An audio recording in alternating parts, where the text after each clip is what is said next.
वज़ीर-ए-आज़म साहब के ऐलान के मुताबिक कि नरमी कर दी गई है और सूबों को भी कहा गया है कि वो ताजरों के साथ मिलकर ताजरों के लिए आसानियां पैदा करें, मुश्किलात ना पैदा करें। लेकिन जो SOP बनाई गई है, अब SOP क्या है? SOP वही है जो 24 मार्च से जो दुकानें खाने पीने की अशिया की खोली गई थी कि उन्होंने सैनिटाइजर रखना है, मास्क पहनने हैं और बाहर दायरे लगाने हैं और रस्सी बांधनी है। उस SOP के तहत तमाम ताजर कारोबार कर रहे हैं और जिन्होंने अभी शुरू किया है, जो दुकानें बिल्कुल बंद थी, उन्होंने अभी शुरू किया है, उन्होंने भी उसी SOP को फॉलो किया है। लेकिन अब बदकिस्मती ये है कि ईद को 8 दिन रह गए हैं। इन 8 दिनों में पूरे पाकिस्तान के लोगों को ज़ाहिर खरीदारी बच्चों के लिए लाजमी लोगों ने करनी है।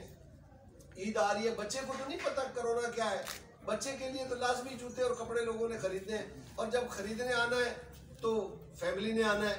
ये गवर्नमेंट ने SOP बनानी थी। हम पिछले 15 दिन से ये चिल्ला रहे थे कि बच्चा, खातून और बुजुर्ग, जैसे मस्जिद में बुजुर्ग के लिए इजाज़त नहीं है, इसी तरह ये 3 लोगों को मार्केट में इन सिर्फ 8 मसला सिर्फ इन 8 दिनों का है।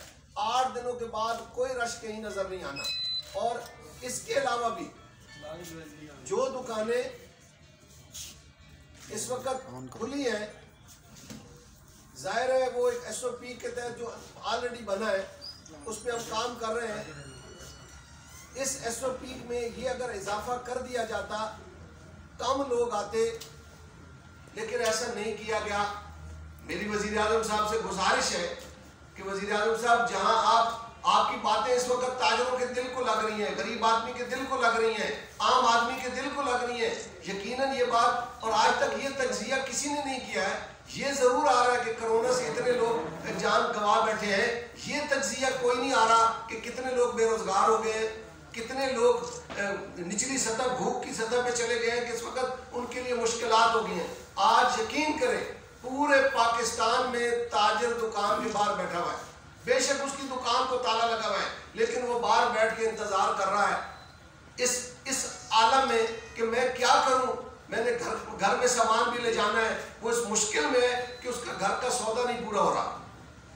बराए मेहरबानी सरकार हमारे साथ तावन करे, मेहरबानी करे, हर जिला की इंतजामिया के लेवल पे SOP, अब लोगों के आने की SOP गवर्नमेंट ने बनानी है। हर मार्केट के एंट्री पॉइंट में 2 जवान खड़े हो जाए, एक रेंजर का खड़ा हो जाए, एक पुलिस का खड़ा हो जाए, लोगों की एंट्री कम कराएं। और रश कहां पर है? सिर्फ जूते की दुकान पे और रेडीमेड के कपड़े की दुकान पे, इसके अलावा किसी दुकान पे कोई रश नहीं है। बेशक कैमरा चला जाए, जहां दिल करता है पाकिस्तान भर की मार्केटों में कहीं रश नजर नहीं आ रहा सिवाय इन 4 जगहों पे। ये 4 जगह भी सिर्फ और सिर्फ इन 8 दिनों के लिए इन पे रश होगा, उसके बाद कुछ नहीं होना। ईद के बाद सारा खोल देंगे, सबको नजर आएगा कि कोई रश नहीं है किसी दुकान पे। तो मेरी गुजारिश है, हुकूमत मेहरबानी करे, ताजर बड़ा मुश्किल में है। ये जो अगले दिन है प्रेस कॉन्फ्रेंस करने का हमारा जो मकसद है खास, वो ये है कि ये जो अगले दिन है, कल से गवर्नमेंट मेहरबानी करे, ईद तक के लिए इस लॉकडाउन में ये जो 2 दिन छुट्टी 3 दिन की है बाकी सूबों में और 2 दिन इस्लामाबाद में, इसको खत्म करें बराए मेहरबानी। वरना कस्टमर भी, आवाम भी फिर रही है इसी तरह मार्केटों में और दुकानदार भी दुकान के बाहर बैठा हुआ है। तो बराए मेहरबानी गवर्नमेंट इन 4 दुकानों के बाहर कोई SOP बना ले, जूते की और कपड़े की, रेडीमेड की। इनके बाहर इंतजामिया के 2-2 लोग खड़े हो जाएं, या हमारी एक टाइगर फोर्स बनी है जो फारिग है इस वक्त, कोई काम नहीं कर रही है, उनके 2-2 लोग, एक खातून और एक बच्चा खड़ा कर दिए जाएं दुकानों के बाहर, तो लोगों को अंदर कम जाने दे।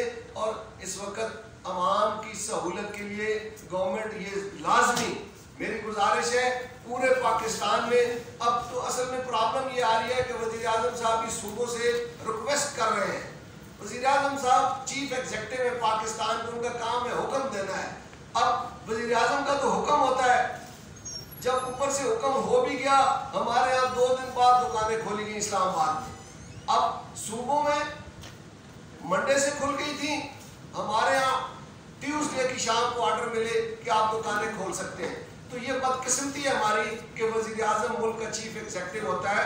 बेशक हमारी 18वीं तरमीम है, हम तो सियासतदान नहीं है, लेकिन सूबे कम अज कम सूबों में भी जो लोग रहते हैं या विफाक में रहते हैं सारे एक जैसे हैं। लेकिन मुल्क का चीफ एग्जीक्यूटिव अगर मुल्क के कौमी असम्बली के मेंबरान इंतखाब करते हैं, उनका मुल्क के लिए करते हैं, तो फिर सूबों को भी वज़ीर आज़म साहब की बात का ध्यान देना होगा कि जब वज़ीर आज़म साहब कोई हुक्म जारी करें या कोई ऐलान करें तो उसको बराए मेहरबानी पूरे मुल्क में उसको मन्नो-अन उस पर अमल दरामद होना चाहिए। दूसरी बात, इस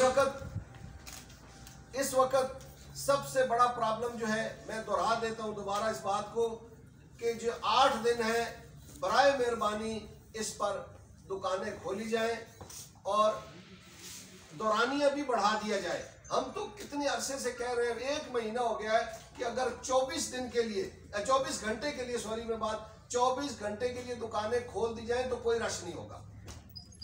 एक और चीज, सब मॉल्स बंद है, जो बड़े बड़े मॉल्स हैं बंद हैं, उनका जो भी कस्टमर है वो भी मार्केटों की तरफ शिफ्ट हो गया है। तो अगर देखिए मॉल जो है उनकी एसओपी बड़ी आसानी से बन सकती है कि उनका एंट्री पॉइंट है और वहां पे उनकी इंतजामिया या गार्ड्स खड़े होते हैं, वो बड़े आसानी से लोगों को आराम से कम लोगों को अंदर जाने दें और वहां पे एसी बंद करा दिया जाए तो ये रश कम हो जाएगा और मुल्क पूरे में मतलब एक ऐसी चीज हो जाएगी कि जो जिसकी इस वक्त सख्त जरूरत है।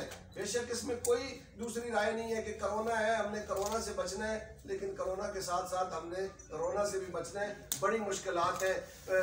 हुकूमत जरूर, हमारे तज्जिया निगारों से मेरी गुजारिश है कि वो टीवी चैनल पे बैठकर, और सियासतदानों से खास तौर पे मुझे अपोजिशन जमातों से बड़ा दुख है कि मैं पार्लिमानी कमेटी में जब गया, वहां पे नून लीग भी कह रही है कि और सख्त लॉकडाउन करें, पीपल्स पार्टी भी कह रही है और सख्त लॉकडाउन में करें। और भाई खुदा का वास्ता, आपको पूरी तनख्वाहें मिल रही हैं, आपको पूरी मराहत मिल रही हैं। काश आप सब एमएनएओ की दुकानें होती, आप हमारे साथ होते, सुबह शटर ऊपर करना होता, शाम को नीचे करना होता और 2 महीने आपकी दुकानें बंद होती, माल उधार का होता। तो मैं पूछता मुशाहिदुल्लाह साहब से भी, राजा परवेज अशरफ साहब से भी कि आप क्यों कह रहे हैं कि सख्त लॉकडाउन किया जाए। बराए मेहरबानी, अब तो दुनिया ने कह दिया, अब तो WHO ने कह दिया कि इस कोरोना के साथ तो हमने पूरी जिंदगी गुजारनी है, ये हमेशा के लिए है, तो हमने फिर इसके साथ रहकर इसका मुकाबला करना है। और हमें इसका मुकाबला कैसे करना है, हमने काम भी करना है और इसका मुकाबला भी करना है। हमें दोनों रास्ते बताए जाए और हुकूमत ऐसी SOP बनाए कि लोग कोरोना का मुकाबला भी करें और बाकी सारी चीज अपना काम भी करें। वज़ीर आज़म साहब का इस बात पे शुक्रगुजार हूँ कि उन्होंने स्पेशली ये बात कही है कि अब हम लॉकडाउन से हमें निकलना होगा और हमें काम भी करना है। ट्रांसपोर्ट को भी खोल रहे हैं, मुझे लग रहा है मंडे से। मेरी गुजारिश है दुकानों को कल से खोल दिया जाएगा। गफूर पराचा साहब मेरे साथ